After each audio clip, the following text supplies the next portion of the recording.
Certainly good to be with you again this morning, and I want to say right off the top, forgive me if I still hadn't figured out names. I'm working on that, and I think I've gotten a little better. I think the whole family has through the week, but I'll be honest, that's the thing. I'm not nervous about preaching. I am nervous about names. That's what's getting to me right now, so bear with me a little bit on that. You can maybe try to fool me or trick me or quiz me or whatever, and we'll get through it. In thinking about what to speak about this week, especially after talking last week about equipping the saints, one of the main things that we talked about as being a reason for us to be equipped as saints is the great need to take the gospel out into all the world. And so this morning I want to follow that up, if you will, with a lesson on seeking the lost. Appreciate very much the reading of Psalm 23, and we'll talk about that toward the end of the lesson this morning. But if you have your Bible, turn with me to Luke 15, and we'll start there with the parable that Jesus tells and teaches the people from. And actually, this is the beginning of a long, lengthy teaching by Jesus. I have been accused of being long-winded in the past.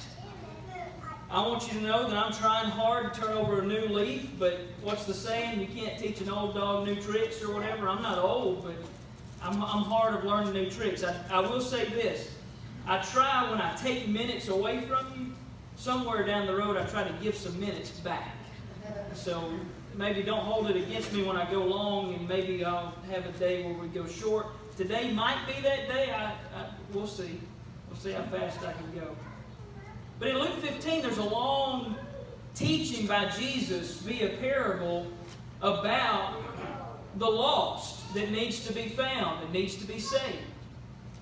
And we're not going to take time this morning, obviously, to go through all of them, but I want to use the first one for us to consider this idea of seeking the lost. In Luke 15, beginning in verse 1, the Scripture says, "Then all the tax collectors and the sinners drew near to him to hear him. And the Pharisees and scribes complained, saying, 'This man receives sinners and eats with them.' So he spoke this parable to them." Now I'll stop there for just a second.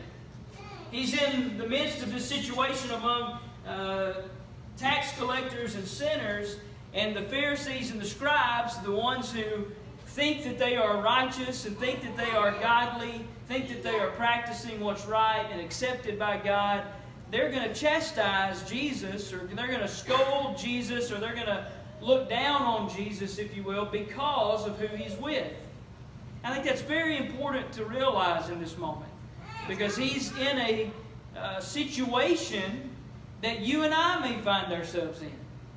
Because if we're going to go out and seek the lost, what does that mean?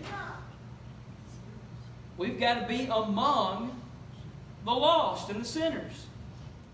And as we go on further into the New Testament, we read even about the idea that, we are trying to escape sin while we're in this world, but what can we not do? We can't go out of this world. We're here.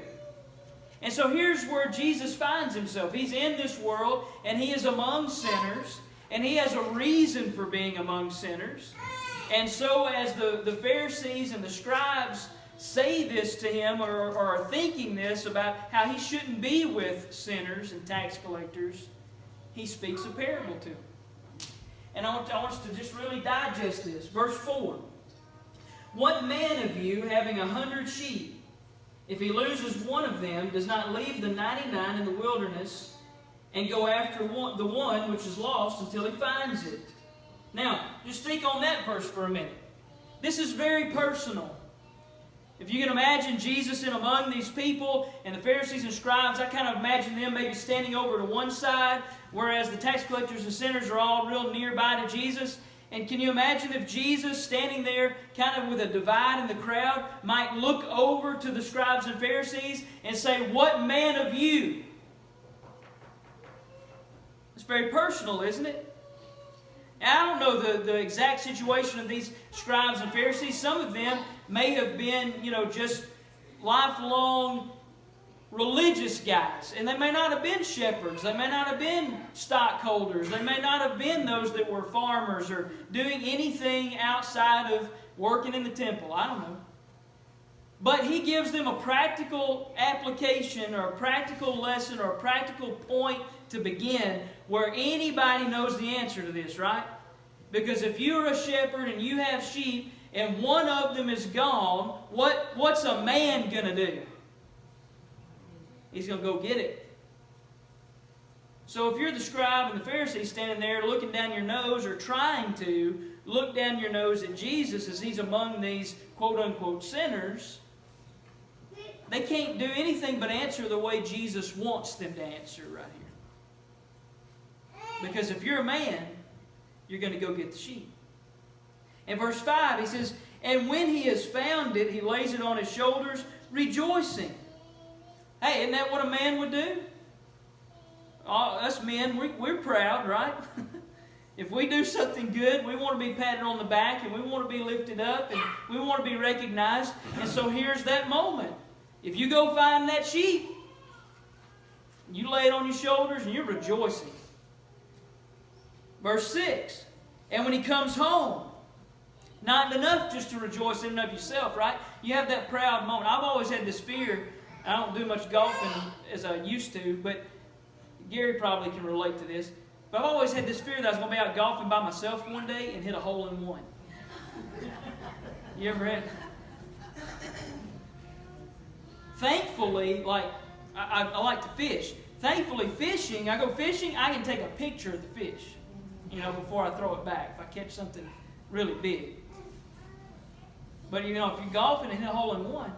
But that's how us men are. So verse 6, when he comes home, it wasn't enough to rejoice by himself. When he comes home, he calls together his friends and neighbors, saying to them, rejoice for me, for I found my sheep which was lost. Which is a simple way of saying, I called together all my friends. He said, you wouldn't believe what I had to do. I had to go up here and through this and over this, and I climbed into this place, and you'd have been scared to death. But I went in there, and I grabbed this sheep, and I walked all the way back. I was so tired I couldn't stand it.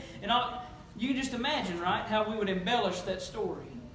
But I found that sheep that was lost. In verse 7, Jesus wraps it up and he says, I say to you that likewise there will be more joy in heaven over one sinner who repents than over 99 just persons who need no repentance. Now when he says that, who's he looking at? You've got these scribes and Pharisees. I say to you, there'll be more joy in heaven over one of these sinners who repents than this whole batch of you over here who think you don't need to repent. Now there's a lot of lessons in these 7 verses. There's a lot. But I want to give you at least 4 things this morning to just kind of chew on. And then, Lord willing, tonight we'll dig in on it a little more and we'll think more about how this works. But could I submit to you, first of all, that seeking the lost, that's what Jesus is talking about in these parables in a real, 30,000-foot view. Seeking the lost. Seeking the lost means, in very simple terms, leaving the flock and going into the wilderness. So what does that look like for us? It means leaving the assembly of the church and going into the day-to-day world to find those that are lost. It means leaving the comfort of our homes and going to our neighbor's home or a estranged family member's home or co-worker's home to seek the lost in the wilderness. I mean, if you just think about those terms, it explains a lot. What does wilderness mean? Is it going to be easy?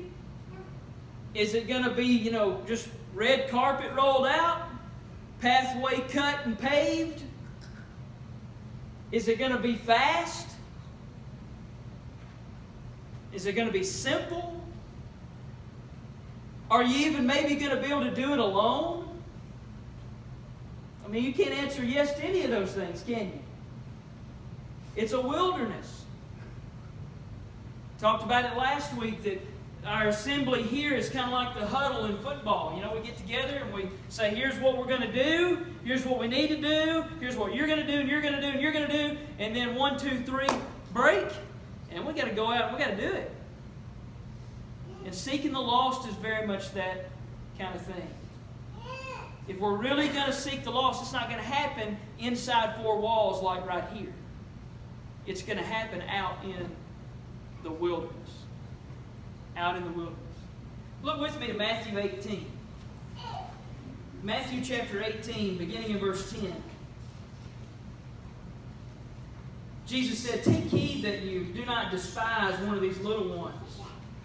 For I say to you that in heaven their angels always see the face of my Father who is in heaven. For the Son of Man has come to save that which was lost. What do you think? If a man has 100 sheep and one of them goes away, does he not leave the 99 and go to the mountain to seek that one that is strayed? And if he should find it, assuredly I say to you, he rejoices more over that sheep than over the 99 that did not go astray. Even so, it is not the will of your Father who is in heaven that one of these little ones should perish." You see, this is Matthew's account of the same story, isn't it?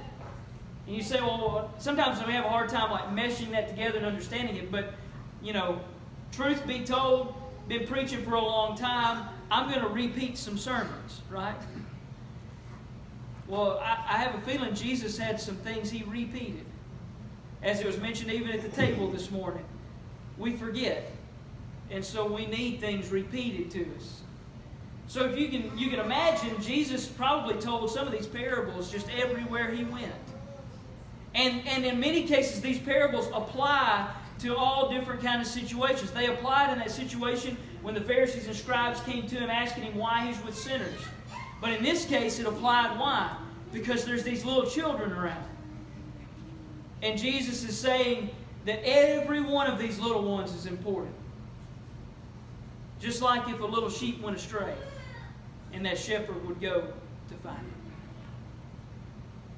This idea of going astray, it means that you've got to leave the flock and go into the wilderness. Let me ask you this, parents. How many of you have been somewhere and your kid wandered off? I mean, it happens, right? It happens. Kid wanders off. Can you imagine yourself in a big mall type, department store, and there's all these racks of clothes and shoes and shelves and all this stuff, and kid wanders off. Kid wanders off, and couldn't that kid go and sit in the midst of one of those rings of clothes, and you might be searching for hours. Never find that kid. I might have done that when I was a kid. Some of you who grew up out on a farm, acres upon acres upon acres. You ever have that moment maybe when you were a kid, when you heard mom or dad's voice finally yelling at some point? Oh man, I better get back to the house. Or worse yet, actually have them coming looking for you. We understand the basic idea of this. We understand the feeling of needing to find something that has slipped away.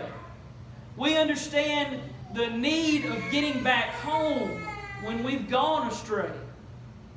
We understand it. Now, the question is, why is it that it's so hard to actually go seek the spiritually lost?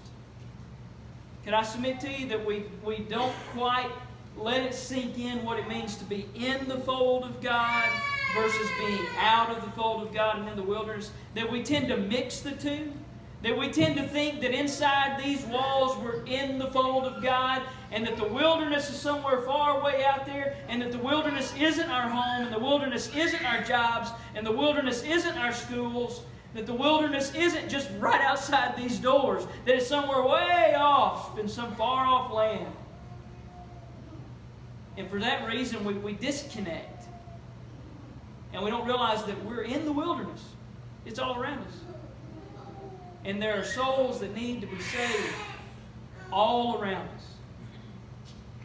And so we've got to leave the fold, leave the flock, and go into the wilderness. In James chapter 5, it's very simply put in a way that's powerful if we'll let it speak to us. In James 5, verse 19 and 20, brethren, if anyone among you wanders from the truth, and someone turns him back, let him know that he who turns a sinner from the error of his way will save a soul from death and cover a multitude of sins. That's a high calling, and it's something we need to aspire to do. To seek the lost and understand that it means leaving the flock and going into the wilderness. Secondly, can we see that seeking the lost means seeking until you find? I mean, at what point if you're going, let's use the children example. At what point if your child has wandered off, do you just say, oh well, so much for my firstborn? I mean, that sounds silly, doesn't it? I mean, some of you might have wanted to do that a time or two, but I mean, that doesn't happen, right? That is still your child. And so you don't stop. You don't give up. You seek until you find. And do we need to remind ourselves who are the ones that Christ died for? Is it just a select few? No, He died for everyone. So every time we look into the eyes of another human being, we are looking into the eyes of someone for whom Christ died. Which means that's a soul worth saving. Which means that's a soul, just like firstborn child or any born child, that we need to keep seeking until when? Until we find. Until we find. It's such a simple lesson, but yet it's so profound. I mean, how do you not let that sink in and then let it move you and move me to be what we ought to be in seeking the lost? In Matthew chapter 7, Jesus teaches this kind of a principle this way. Beginning in verse 7, He says, ask and it will be given to you. Seek and you will find. Knock and it will be opened to you. For everyone who asks receives, and he who seeks finds. And to him who knocks it will be opened. Or what man is there among you who, if his son asks for bread, will give him a stone? Or if he asks for a fish, will he give him a serpent? If you then, being evil, know how to give good gifts to your children, how much more will your Father who is in heaven give good things to those who ask you? Therefore, whatever you want men to do to you, do also to them. For this is the law and the prophets. Especially focus on verse 7 and 8 there, the idea of asking and seeking in order to find. We know the right things to ask. Some might say, well, what do I say to somebody when I go to talk to them about Jesus? Well, that's an easy question to ask because it's not the easiest thing to do out in the wilderness. But we know what it is that needs to happen. We know what needs to happen. They need to come to know Jesus, and they need to come to obey Jesus and follow Jesus and worship Jesus. We know that. So instead of just continually asking questions, at some point we got to bust through that door and do something. And actually walk that wilderness trail. And seek until we find. Seek until we find the right question to ask them. Or the right thing to say to them. Or the right thing to do for them or do with them or whatever it may be. Jesus was in among the tax collectors and the sinners, it seems like, on a daily basis. And He was talking with them and He was teaching them and He was answering their questions and He was eating with them and walking with them. Healing them. Now there's certain things we can't do that Jesus could do, obviously. But a whole lot of what we see that Jesus was doing among those people, we can do it. We just got to be willing to seek in that way until we find. And I love verse 12 in thinking with this thought there in Matthew 7. Therefore, whatever you want men to do to you, do also to them. If you were the lost person, how hard would you want somebody to seek after you? Well, easy answer. Until they find me. Right? That's the easy answer. Enough said. Move on, right? So how long do we seek to find the lost souls that are out in the wilderness? Until we find them. Every one of them. Until we find them. Can I submit to you also that seeking the lost means bearing the burden of the lost?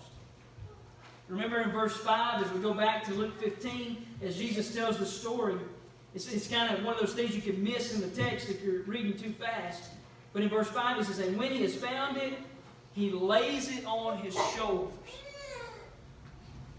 He lays it on his shoulders. He didn't go and take a rope and tie it around the neck of that sheep and drag it back out of the wilderness. You ever had a dog that just didn't want to be led on a leash? Man, I've had one. You can choke them, can't you? And they don't want to do nothing. And you know what? You can have a dog that even if they don't want to be led on a leash, they don't want to be picked up either. And you go to pick them up and they're just all over the place, right?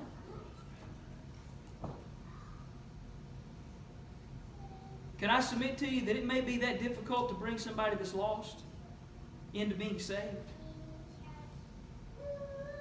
That they may be heavy. That they may be twisting and fighting it. Stubborn. But it doesn't change how lost they are. It doesn't change what they need. And it doesn't change the effort that we're to go to. Seeking the lost means bearing the burden of the lost. Go to Galatians chapter 6. We're taught this very specifically here. Galatians chapter 6, beginning in verse 1. Brethren, if a man is overtaken in any trespass, you who are spiritual, restore such a one in a spirit of gentleness, considering yourself lest you also be tempted. Bear one another's burdens, and so fulfill the law of Christ. Restore. That's a strong word, isn't it? Restore. My family, my dad and my grandfather who's passed away on the Taylor side, there was a 53 Buick that was in the family. And for many, many years, in my childhood, it just sat out in the pasture. And it was a haven for red wasps and anthills and stuff like that. And I heard my grandmother talking about it just a couple of weekends ago, how that she went on a trip with a friend, and my grandfather had been talking for a long time about restoring that Buick. And she kept saying, no, we don't need to put the money in that. No, it's not that big a deal. No, don't worry about it. No. She went on a trip with a friend, and guess what he did? He got that thing taken to be restored. And we still have that. And my dad will take it every once in a while to some of the car shows around here. And looking at that thing, to see it now versus what it looked like when it was sitting in the pasture. You're talking about a restoration job. That was a restoration job. And when I read a verse like this, I can't help but think about something like that, because it may be that lost soul that's out in the wilderness is a major restoration job. It may cost time, money, elbow grease, blood, sweat, tears, all of the above. But is it worth it? Better believe it. What if it was you? What if it was you that was rusting and being infiltrated by all these pests and random things out in the wilderness pasture somewhere? Would you want somebody to come get you out of that and bring you back to new life? We all would. In Romans chapter 15, we're taught it in a little different way. Romans 15, beginning in verse 1, we then who are strong ought to bear with the scruples of the weak, and not to please ourselves. That's a key thing. A lot of times what holds us back from seeking until we find and bearing the burden of the lost is the fact that I'm looking at what's in it for me. And I'm looking at how hard it's going to be for me. And how uncomfortable it's going to be for me. What's going to cost me. Well, this is not an effort to please ourselves. In verse 2 he says, let each of us please his neighbor for his good, leading to edification. And then notice the comparison in verse 3. For even Christ did not please himself, but as it is written, the reproaches of those who reproached you fell on me. They were threats being made ultimately, or rebellion against God, and the reproaches fell upon the Son, Christ. And he willingly took that. The sin that you and I committed fell on who? On Christ, as was read from Isaiah 53. He bore the iniquity of us all. He did that not to please Himself. He did that for us, to help us, for our good. And so when we bear the burden of the lost, we're not doing it for ourselves. We're doing it for them. And it needs to be that way. And then fourth, seeking the lost means rejoicing with everyone when a soul is saved. If you go back to our text passage in Luke 15, in verse 6, it says, when He comes home, He calls together His friends and neighbors, saying to them, rejoice with me, for I found my sheep which was lost. And I kind of jokingly talked about that in the beginning, about how, that sounds just like a man. He wants all this accolade coming out of it. But more than that, there's a principle here. We need to see the worthiness of rejoicing. Because, let's be honest. Do you think that maybe the reason we don't see as many people within the church come confessing sins is because we're just too ashamed and too proud? And we're too ashamed and proud to come confessing sins among one another. Why? Because of what we tend to say about each other. Which means we're missing this principle. A time in which sin is confessed and sin is forgiven, and one that is lost is restored, is never a time to talk about the past. That is a time to rejoice in the saving of that soul. And so if we're the kind of people that tend to talk about the past, we're going to have a hard time seeking to save the lost. We've got to forget the past. And we've got to help that person forget the past. Because today is the day of salvation. If God is strong enough, powerful enough, compassionate enough, and merciful enough to say, I will blot out every sin, then what should I do? I got to find it in me to blot out every sin. And when I realize we're home with a soul, even if it's just for a day, sometimes we think, well, they're just going to go back and do that again. But even if it's just for a day, because the Lord could return today, even if it's just for a day, then I need to be rejoicing with everybody. You think more people will be willing to come to Jesus and more people will be willing to confess sin if that's what they saw? Rejoicing instead of thinking about the past? Probably so. In Romans chapter 12, we know this text very well. There's a number of principles taught to us in this text about how we should just live as Christians. And in among this, in verse 15, we're simply told, rejoice with those who rejoice and weep with those who weep. Now, let me make this application with the one who comes confessing sin. The one who comes confessing sin will come with tears in their eyes. And they will come with a broken heart. Because there are things to weep over. But what would God tell that person? Wouldn't God tell that person, stop crying? Because I've forgiven you. Stop weeping because it's a time for joy. A little later in Luke 15, there's the story of the prodigal son, right? And you remember how the father responded in that story? He wanted that son, he was looking for that son to come home. And the son was dreading going home, wasn't he? He was dreading going home. But the father was looking for that son to come home. Because that would be a day of joy, not a day of sadness. And so when we come confessing sin, naturally we're going to be sorry for that, and we're going to be tearful, and we're going to be weeping. But the job of us, as those who help among the flock of God, is to pick that person up and say, today's a day to rejoice. And turn that around. Because God's rejoicing. That's what Jesus tells us in Luke 15 and verse 7. There's more rejoicing in heaven over that one who repents than over the 99 who need no repentance. In Philippians chapter 4, again, a very simple but profound verse. Verse 4, rejoice in the Lord always. Again, I will say, rejoice. Some things I want us to consider, and especially this evening when we come back together, Lord willing, to talk about this, is are we prepared to go after the lost? I mean, are we? Are we the ones wandering from the flock and fold of God? I mean, it could be. It doesn't mean anything that we're inside this building. In our spiritual heart, if you will, in our soul, we might be wandering out in the wilderness.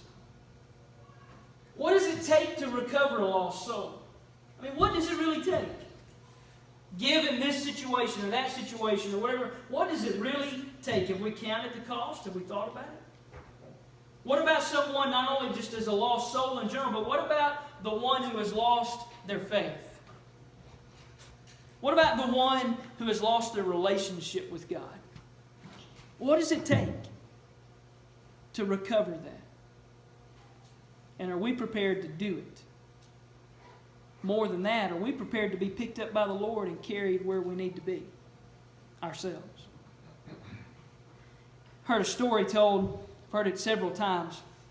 I won't tell it near as good as other people tell it, but the story goes that there's going to be this great dinner gathering of the highfalutin people of the town, and everybody goes, and this old preacher, old retired, washed up preacher, he got an invite too to go because he was a long-standing member of the town and everything. And so he goes to this fancy dinner, and they have this actor, orator guy that's, up in front of everybody, and he's performing and he's speaking and singing and doing all this eloquent stuff. And then at the end, he actually asked for requests. He says, "Are there any requests from among the crowd here?" And the old preacher said, "How about Psalm 23? And so the actor very eloquently said, "Well, I know that one." And so he stands, and in his beautiful voice, he reads or recites Psalm 23. And everybody is so, uplifted and excited and like, "Oh, wow." You can just hear the, "Oh," in the audience. And the actor in his proud moment says, "Now how about you, sir? Can you recite Psalm 23? Not knowing who this old, feeble man was. And he made his way to the front. And in his cracking, rough, old, tired preacher voice, recited Psalm 23. And at the end, you could hear a pin drop. No, let me change that. You could hear tears dropping to the floor. And the actor, he knew what to say. He stood back up and he said, "Friends, there's a very apparent difference here. You see, I knew the psalm. He knew the shepherd." Do you know the shepherd? Do you know the shepherd? If we know the shepherd, we will seek to save the lost. If we know the shepherd, we will seek to save the lost. Are you lost today? You've got an opportunity to make this a rejoicing day, a day in which you come home, a day in which you come back, knowing that you're going to stumble again. That's all right. We're going to rejoice today because you can come and you can confess and you can be forgiven and we can rejoice with you. If you're not a Christian, you can become one today. You can be baptized into Christ. You can let the shepherd lay his hands on you for the first time. And then you can be in the flock of God. And no matter how tempting the wilderness is, no matter how dangerous the wilderness is, you'll always know that the flock of God will be seeking to save you and seeking to help you and seeking to shelter you no matter where you are. And that's where you need to be. So what's stopping you? Don't you want to know the shepherd? If we can help you, come. While we stand and sing.